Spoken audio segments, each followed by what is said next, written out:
እንዳትጠራጠር የዋትስአፕ ግሩፖች እንዳሉ ሰምተናል ለብቻ ወንድና ሴት ገብተው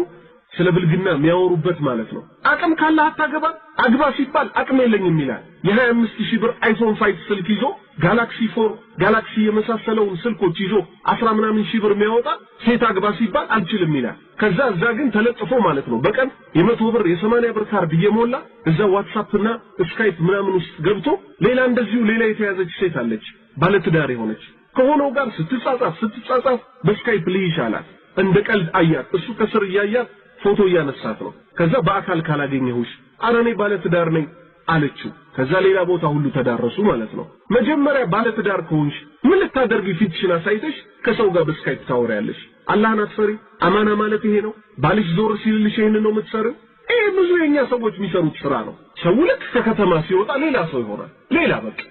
በትንሹ አላህ Subhanahu Wa Ta'ala መላእክቶችን እንደመደበብን ልንረሳ አይገባም ማለት ነው ስለዚህ ሶሻል ሚዲያ ፌስቡክ የመሳሰለውን ስንጠቀም አላህን ልንፈራ ይገባል ፌስቡክን ከፍተው ዩቲዩብ ላይ ሄደው ብልግና ፊልም አይተው ይመጣሉ ሊንኩ እዚህ መጥቶ ይጠብቃቸዋል ለነሱ አይታያቸው ለጓደኞቻቸው ጠቅላላ ምን ይላቸዋል ጓደኛህ እኮ እገሌ ወላይ ሄዶ ይሄንን ፊልም አይቶ መጣ ብሎ ብልግናው ጓደኛው ያየውን ፊልም አምጥቶ ያሳያቸዋል ለነዚህ ሰፈር ውስጥ ጫው መሳይነ ፌስቡክ ላይ ግን ስምህን ቀይረ የዝሙት ፊልም ታያለ አላህን አትፈራ አንቺ አላህን አትፈሪ በየሳምንቱ ፎቶ ምትለዋውጪ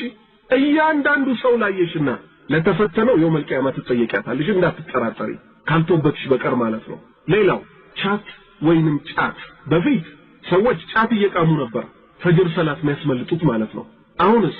ብዙ ወጣቶች አላህ ይዘንላቸውና በተለይ ያላገቡት ላይ ይብሳል አግባ ሲባል ቅድም እንዳልኩት ማለት አቅም የለኝም ይላል የያዘው ስልክ ግን ትዳር ያስመሰርታል ያው እንሰፍሰፍ ከተባለ ትዳር ውስጥ መግባት አይቻልም 100ሺህ 200ሺህ ተይዞ አላህን በመፍራት ግን 20000 ብር ለትዳር በቂ ነው ከበቂም በላይ ነው ማንንም ቢሆን